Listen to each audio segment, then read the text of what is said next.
Assalamualaikum warahmatullahi wabarakatuh semuanya. Perkenalkan nama saya Hambali dengan NPM 2308260246.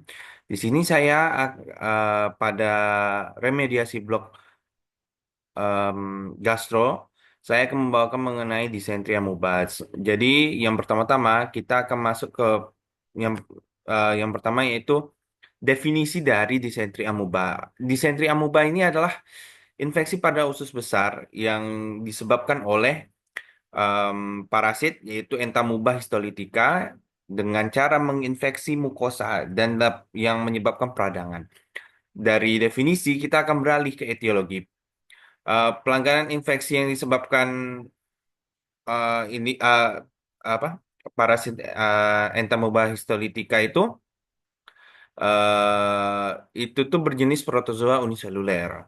Dari etiologi kita masuk ke mana sih perjalanan dari penyakitnya. Jadi disentri amuba itu em, masuk atau terkena itu dari entamuba histolytica tadi yang kita terus berapa kali saya mention entamuba histolytica.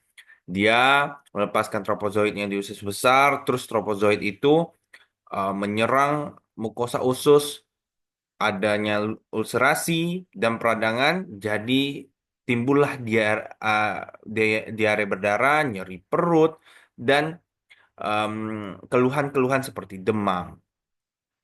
Peradangan yang terjadi juga mengganggu penyerapan udara dan melancarkan diare.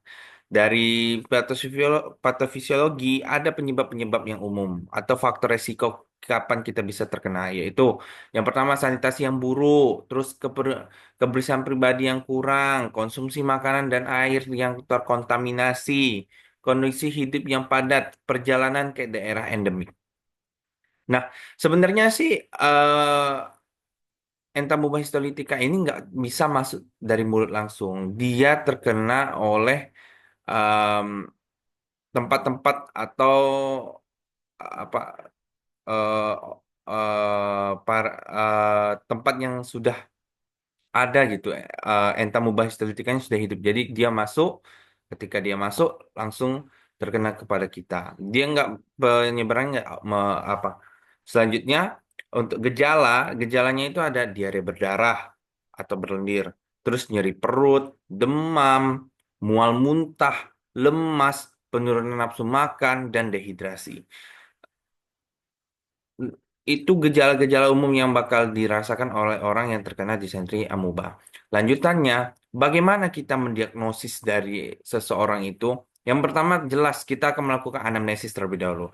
Kita tanyakan, keluhan utamanya apa? Keluhan utama yang biasa kita temui bakal terjadi yaitu diare, nyeri perut, demam. Itu keluhan-keluhan yang bakal datang. Terus kita tanyakan, eh, kalau kita mencurigai dia disentri amuba, kita tanyakan bagaimana kebiasaan makan dan minumnya, bagaimana kondisi sanitasinya, apakah bersih, apakah makan dan minumnya dia mencuci tangan ketika mau makan, apakah kondisi sanitasinya baik, yaitu nggak berak di tidak membuang air besar di apa di sungai ataupun em, di apa ya, yang fasilitasnya bukan MCK lah kalau kita mungkin mau bicara yang baiknya. Terus em, selanjutnya perjalanan ke daerah endemik. Abang ada nggak dia berjalan atau mengunjungi daerah-daerah yang endemik penyakit dari disentri amuba? Terus riwayat penyakit terkait, yaitu ya biasa ya, riwayat penyakit pencernaan, riwayat penyakit imunologi. Terus gejala-gejala lain kita tanyakan nih gejala tambahannya apa aja? Apakah ada lemas, dehidrasi, mual dan muntah? Selayaknya kalau orang diare, lemas dan dehidrasi itu bakal mengikuti dan juga mual dan muntah. Yang terakhir yaitu riwayat kontak dengan orang yang terinfeksi. Sebenarnya dari sebelum kita ke sana, kontak dengan penderita ini um, membuat kita makin menguatkan bahwa oh ya dia bisa terkena gitu. Terus masuk kita ke tata laksananya. Tata laksananya itu ada metronidazole. Nah, metronidazole ini em, ya terapinya ya metronidazole, ada paramosi, paramom, paramomisin, ada ornidazole, terus apa lodiquinol. Dari itulah obat-obat terapi eh, farmako yang diberikan kepada pasien. Selanjutnya terapi simptomatik dan suportifnya itu ya dehidrasi dengan cairan oral dan intravena yang mencegah dehidrasi. Jadi kalau orang yang diare sudah pasti dia bakal dehidrasi, maka kita berikan rehidrasi cairan supaya mengembalikan kondisi tubuhnya. Terus terapi antipirektik ya seperti paracetamol dan analgesik. Dari terapi-terapi, baik terapi farmaka apa, kita pasti akan sebagai tenaga medis ada diagnosis banding.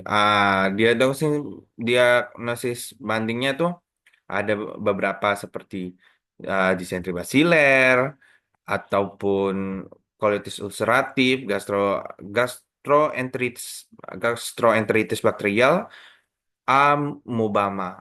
Yaitu kalau amubama mungkin masa di usus akibat amebiasis Crohn ya. Am, Biasanya kalau kita masuk di sentri basiler tuh kenapa kita curiga ke sana karena dia ada diare berdarah juga. Kalau di colitis ulceratif itu sama ada diare berdarah juga.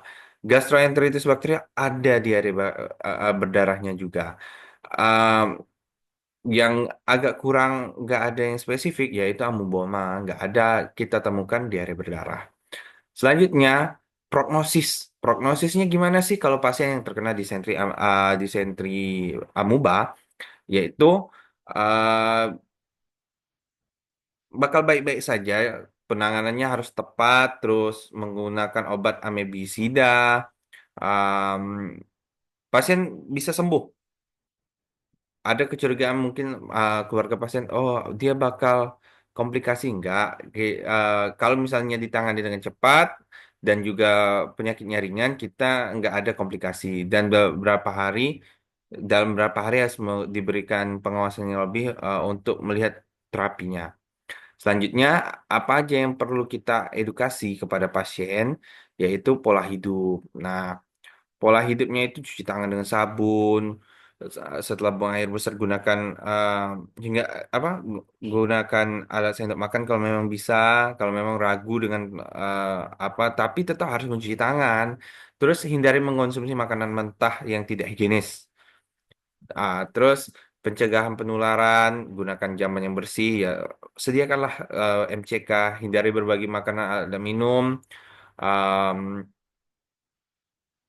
Kepatuhan terapi, kenali tanda bahaya, ya tanda bahaya yang tadi diare berdarah terus-menerus, nyeri perut yang terasa sakit, atau nyeri perut hebat, demam tinggi, dan tanda dehidrasi seperti lemas, pusing, maka segeralah kita cari bantuan medis. Kemudian gejala, waspadai abses hati seperti nyeri perut kanan atas dan demam berkepanjangan.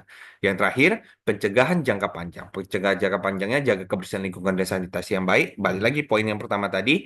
Dan kemudian edukasi masyarakat mengenai pentingnya air bersih dan pola hidup sehat untuk mencegah penyebaran penyakit. Mungkin itu saja yang saya bawakan dari mengenai disentri amuba. Referensinya tertera di sini ya Zulfikar Raham um, mengenai apa Treasure Island, State Pearls Publishing 2025. Terus ada Mary C. Amoebic Dysenteries 2013. Ada Tayub Cell Laboratory Diagnosis of Amebiasis 2000. Kemudian ada Adam Eby itu itu itulah ya referensi yang saya bawakan. Terima kasih sudah menonton semuanya. Saya akhiri. Assalamualaikum warahmatullahi wabarakatuh.